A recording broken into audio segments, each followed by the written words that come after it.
It was early morning. The house was so quiet I could hear the old floorboards creak as I walked down the hallway. When I reached the living room, I saw her sitting there in her favorite chair, still in her robe, hands gripping the armrests, shoulders trembling as she tried to stand.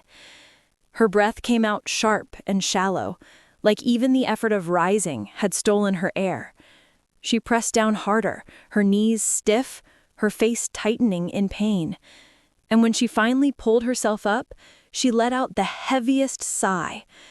Not just from effort, but from the frustration of needing her body to do something simple and feeling it slip away. I'll never forget her eyes in that moment. They weren't just tired, they were afraid. Afraid that the strength she once had, the strength to walk freely, to garden, to cook, to live, was fading for good. And I'll be honest with you, my heart sank. Because as her caregiver, I wasn't just watching her body struggle, I was watching her independence slip further out of reach.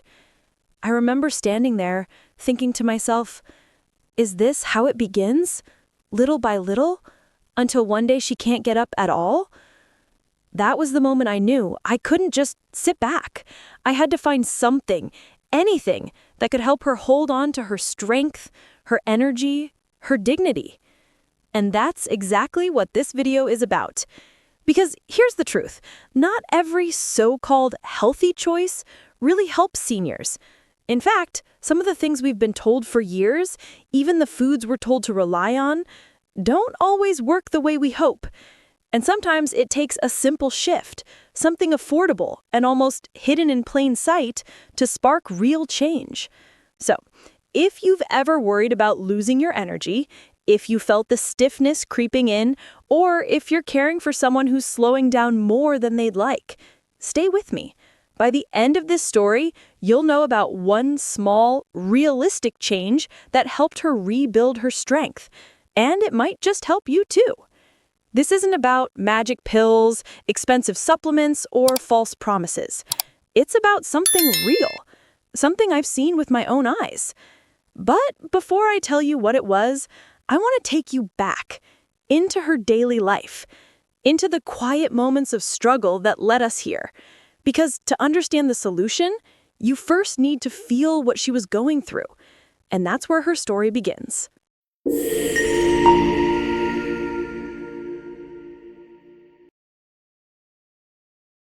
Her name is Jessica.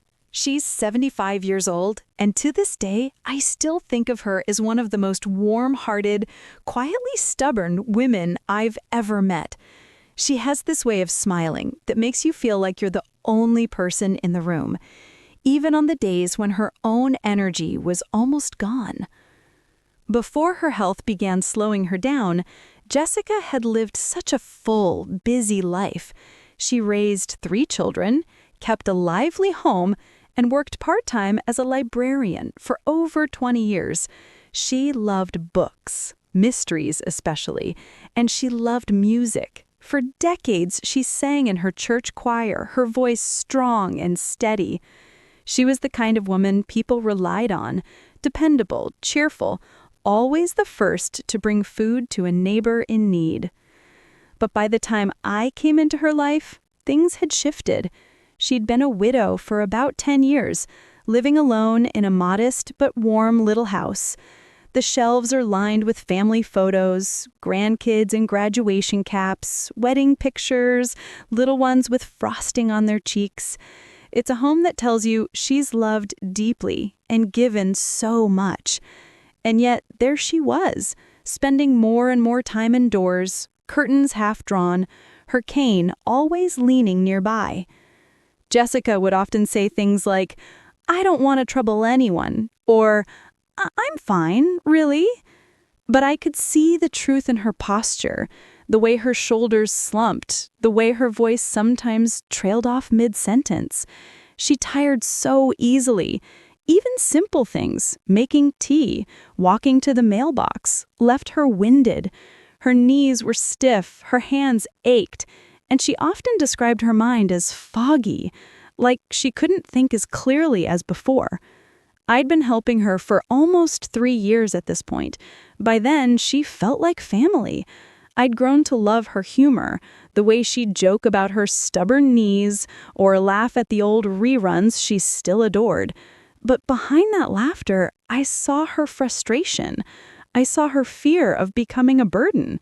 She missed her independence, missed cooking her favorite meals, missed singing, and I could feel her quiet pride slipping away, piece by piece, every time she needed to ask for help with something she once did so effortlessly. As her caregiver, I carried my own emotions. Some days it was deep empathy, wanting to protect her from that sinking feeling of helplessness. Other days it was worry, almost desperation. What if she lost even more strength? What if one day she couldn't manage the basics on her own? That fear, hers and mine, weighed heavily. And yet, I always sensed something in Jessica, a determination just below the surface, a longing to hold on, to still be useful, to still be herself. I could see it in the way she'd insist on folding laundry, even when her arms shook, or in the way she'd smile and say, "Let me at least set the table." Those little things mattered to her. They were proof that she wasn't done yet. Looking back, I realize now that her struggles weren't just old age. They weren't just random decline. Some of what she faced had roots in small, hidden choices, things neither of us fully understood at the time. And as her strength slipped further, those quiet choices began to show up more clearly in her daily life. There were days with Jessica that broke my heart in small, quiet ways. I'd watch her stand at the kitchen counter, determined to prepare her favorite stew, only to stop halfway because the pot felt too heavy. Her arms trembled as she tried to lift it, and in the end she would sigh, sit down, and say softly, "Maybe another time." That pot sat untouched for weeks. Walking became its own battle. We'd set out for a gentle stroll around the block, cane in hand, and at first she'd smile, making small jokes about keeping me on my toes. But just 5 minutes in, her pace slowed. Her legs grew heavy. She would clutch my arm a little tighter, her breath uneven, and finally she'd say, "I think that's enough for today." A walk meant for fresh air often ended with disappointment written all over her face. And then there were the little humiliations, moments she didn't want anyone to see, like the days she dropped a spoon on the kitchen floor. I could see her hesitate, staring at it, debating whether she could bend to pick it up. When she finally tried, her knees gave a sharp protest, and she pulled back with a wince. She gave a nervous laugh and said, "I guess that spoon lives there now." But I could see the embarrassment in her eyes. Her emotional struggles were just as heavy. She hated asking for help. Whenever I reached to steady her or offered to carry groceries, she'd force a smile and murmur, "I don't want to trouble you." She missed choir practice, saying her voice felt weak and her energy too low. She missed cooking Sunday meals for her family, saying, "They used to depend on me, now I depend on them." That loss of usefulness cut deep. From my side, it was a constant mix of empathy and frustration. I wanted to lift every burden, to make her feel strong again. But with each attempt, I felt like we were spinning in circles. We tried adding more eggs to her diet for protein. It only made her stomach upset. We tried pricey supplements recommended by a neighbor, but keeping up with the pills overwhelmed her, and she gave up after a week. I even suggested gentle exercise videos online, but after a few sessions, she shook her head and said, "This just isn't for me. It's too much." And each time something failed, I saw the light in her eyes dim just a little more. She'd shrug and say, "Maybe this is just what happens at my age." And that sentence cut deep, because I knew she was starting to believe decline was inevitable.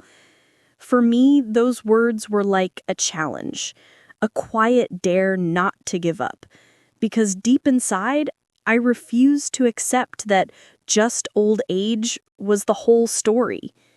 And just when I thought we had run out of options, something unexpected caught my attention. I still remember the market day like it was a small, bright bookmark in a long chapter. The sun was soft through the awnings, the smell of tomatoes and fried plantain hung in the air, and I was standing in line when an older woman beside me, her cheeks rosy, her hands steady on her tote, started talking to the vendor about lunch. I heard her say, almost offhand, "I always have my beans in the morning. Keeps me going all day." At first, it was just a passing line, but the more I thought about it, the more that line snagged at me. I'd been watching Jessica get slower and more tired for months. We'd tried eggs, supplements, tiny exercise routines, nothing stuck. Eggs gave her stomach trouble, supplements were expensive and complicated, the exercise videos left her more discouraged than helped.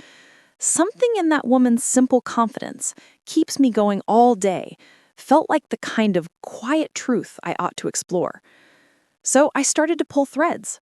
I kept noticing patterns. Jessica felt bloated after certain breakfasts, tired again by mid-morning, and she complained more about joint stiffness on days she skipped meals or ate the same thing over and over. I began jotting little notes in a small notebook I carried.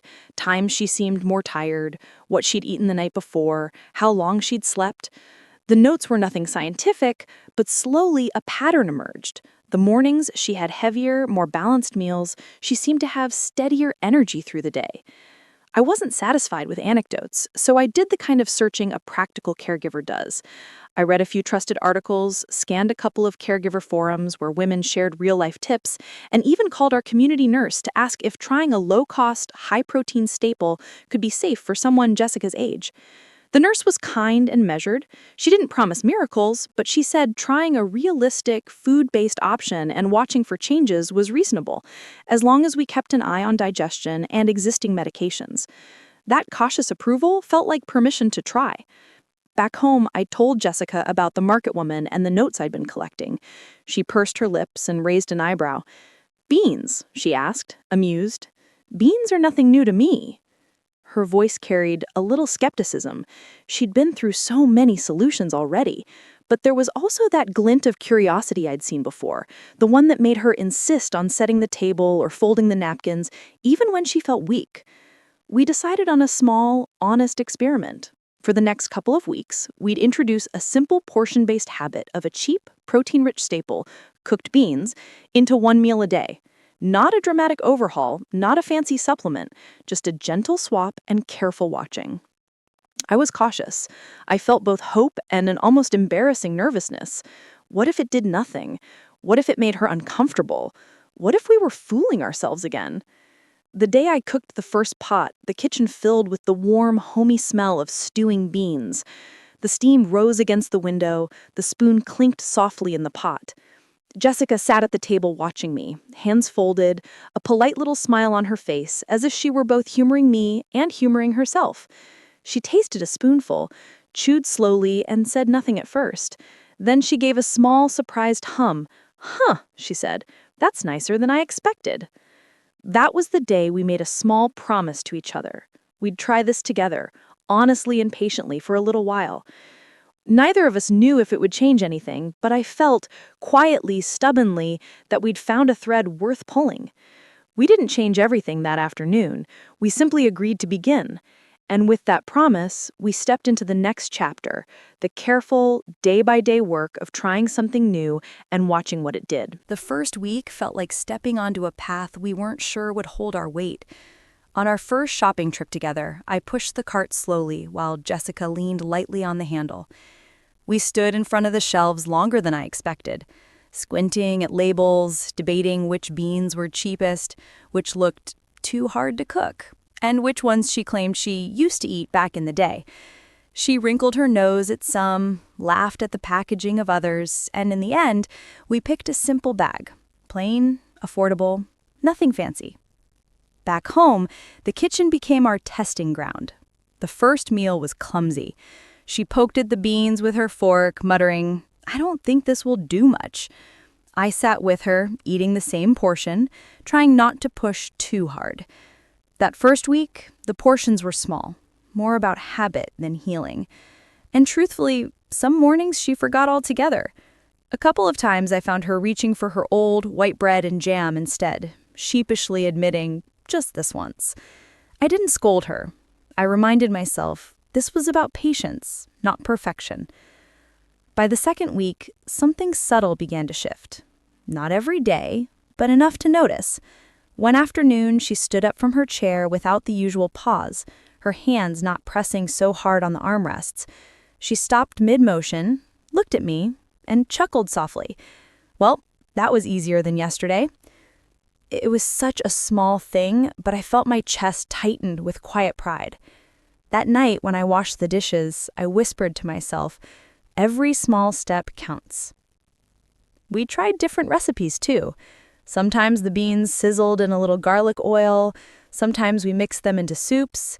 There were failures. One pot came out bland, and she teased me, "If I eat this again, I'll need extra prayers." We laughed so hard the neighbors probably heard.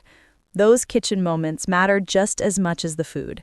They gave her back a sense of control, of playfulness. By the third week, the sparks grew brighter. Her afternoons weren't as heavy with fatigue. One morning, she surprised me by saying, "Let's sit in the garden today." We walked out slowly, the air warm, the birds chattering. She managed a few extra steps without her usual sigh, then stood watching her roses, cheeks glowing with pride. She reached down, threshed a leaf gently, and whispered, "I've missed this." That whisper was more powerful than any test result could ever be. Of course, it wasn't perfect. Some mornings she was frustrated, snapping at me when the stiffness lingered. Some days I doubted myself, wondering, am I asking too much of her? Am I just giving false hope? But each time, the small victories pulled us both forward. The laughter in the kitchen, the steadier footsteps, the way she sat taller at the table. Little by little, those ordinary days stacked together like bricks. They didn't look like transformation at first. They looked like quiet breakfasts, stubborn slips, shared laughter, and tiny wins. But beneath it all, something steady was building. And then came the moment I'll never forget, the true breakthrough. The breakthrough didn't arrive with trumpets or big announcements. It came in the middle of an ordinary afternoon. I was in the kitchen, rinsing dishes, when I heard her call out from the front door. I turned just in time to see Jessica step inside with a grocery bag in her hand, held firmly, without wobbling, without me rushing to take it from her. She grinned, lifted it slightly as if it were a trophy, and said, "Look, I did it." I froze, dish still in my hand. My eyes filled before I could stop them. It wasn't about the groceries. It was about what that bag meant. Independence, strength, pride. The light in her face, I hadn't seen that in years. From that day, the changes began to bloom like spring after a long winter. In the mornings, I'd hear her humming softly while making tea, not sighing as she lowered herself into a chair, but humming. One morning, it was a hymn from her choir days, and I remember leaning against the doorway, listening, my heart swelling. She wasn't just moving, she was living. Her walks in the garden grew longer and steadier. Instead of gripping my arm or staring down at her knees, she began noticing the flowers again, pointing out a rose that had finally opened, laughing when the wind tousled her hair. Her cheeks flushed with the kind of joy that only comes when you're not weighed down by exhaustion. Her memory sharpened too. I'll never forget the moment we were sitting at the table, and she suddenly recalled the name of an old choir friend she hadn't seen in years. No hesitation, no fog, just a spark of recognition, followed by her warm laugh. goodness, I thought I'd lost that name forever. But perhaps the most powerful change was emotional. The heaviness in her eyes softened. The little jokes she used to make, they returned. One evening, we sat across from each other after dinner, the quiet settling between us. She reached for my hand and said softly, "I feel like myself again. I don't feel old, I just feel alive." I couldn't speak. I just squeezed her hand, tears blurring my vision, because in that moment, I realized this journey wasn't just about adding years to her life. It was about adding life back to her years. Jessica started doing things she hadn't dared try in so long, cooking her special stew, inviting her friends over for tea, even returning to choir practice with her head held high. Each step wasn't just hers, it was ours. And for me, as her caregiver, it was the most humbling gift to know I hadn't just cared for her body, but helped give her back her dignity, her freedom, her joy. And here's the truth. What happened with Jessica isn't just her story. It's the story every senior woman secretly hopes for. The longing not just to survive, but to thrive, to laugh again, to walk without fear, to say with quiet pride, "I can still take care of myself." If Jessica could reclaim her spark with one small, simple change, so can you. It's not too late, not by a long shot. Watching her transformation reminded me that small choices don't just change meals, they can change lives. And that's what I want to share with you now. So let me bring this home for you. After all the weeks of trial, the one small, simple change that helped Jessica wasn't about expensive pills or exhausting routines. It was about adding back a food that gave her strength in a way her body could still handle. Gentle, affordable, and nourishing. And here's the best part. You can do the same. Practical steps you can start today. Step 1, start small. Add this food just once a day, maybe at breakfast or lunch. You don't need to overhaul your diet. Step 2, pair it with hydration. A glass of water or tea helps your body absorb nutrients better. Small, simple things add up. Step 3, keep it affordable. Choose local markets, stick to basic options. You don't need fancy packaging or overpriced health brands. Step 4, listen to your body. Pay attention to little shifts, standing up with less effort, remembering something quicker, feeling less drained in the afternoons. Step 5, make it social. Share a meal with a friend, a daughter, or even a neighbor. Encouragement multiplies the joy and helps you stay consistent. Jessica didn't change everything at once. She didn't have to. She started small, one step, one meal at a time. And those little steps gave her back her spark. And I want to say this directly to you. If you're a woman over 60 watching this, you don't have to be perfect. You don't have to do it all. Every small choice matters. What matters most is that you don't give up on yourself. You deserve to feel strong. You deserve to feel capable. You deserve to feel alive at any age. That's why I want to invite you into our Caregiver Circle, a community of women who are walking this journey together. If Margaret's story touched you, please like this video and share it with another woman who deserves to feel strong again. And don't forget to subscribe, because this is your space, your circle, your story. And for those of you who want a little more guidance, I poured my heart into a book called Stronger Than You Think. It's filled with practical tips, caregiving stories, and simple habits to keep your body, mind, and soul fresh after 60. You can find the link in the description. Consider it my gift to you. Before we close, let me leave you with this. Your story isn't over. It's still being written. Every small choice you make is proof that you are stronger than you think. So hold on to hope, hold on to dignity, and remember, you are not alone. I'll see you in the next video. If you're a woman over 60, or if you love one, I want you to hear this from my heart. Your independence and your vitality are treasures worth protecting. Don't let small, hidden choices quietly steal them away. This channel, our Caregiver Circle, is your safe place. A place to learn, to share, and to grow stronger together. So if you haven't already, subscribe today. Join us, and let's keep building this beautiful circle of senior women who are thriving, not just surviving. And if you'd like something a little more personal to guide you, I poured years of caregiving and love into a book called Stronger Than You Think. I wrote it with you in mind. Inside, you'll find real stories, gentle tips, and simple daily habits to keep your body, mind, and soul fresh after 60. Think of it as a gift from me to you.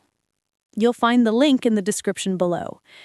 But before we close, let me leave you with this. Your story isn't ending. It's beginning a new chapter. You are stronger than you think, and every small choice you make today is proof of that strength. So take heart, take hope, and remember, you are not alone on this journey. Until next time, I'm sending you all my love. See you in the next video.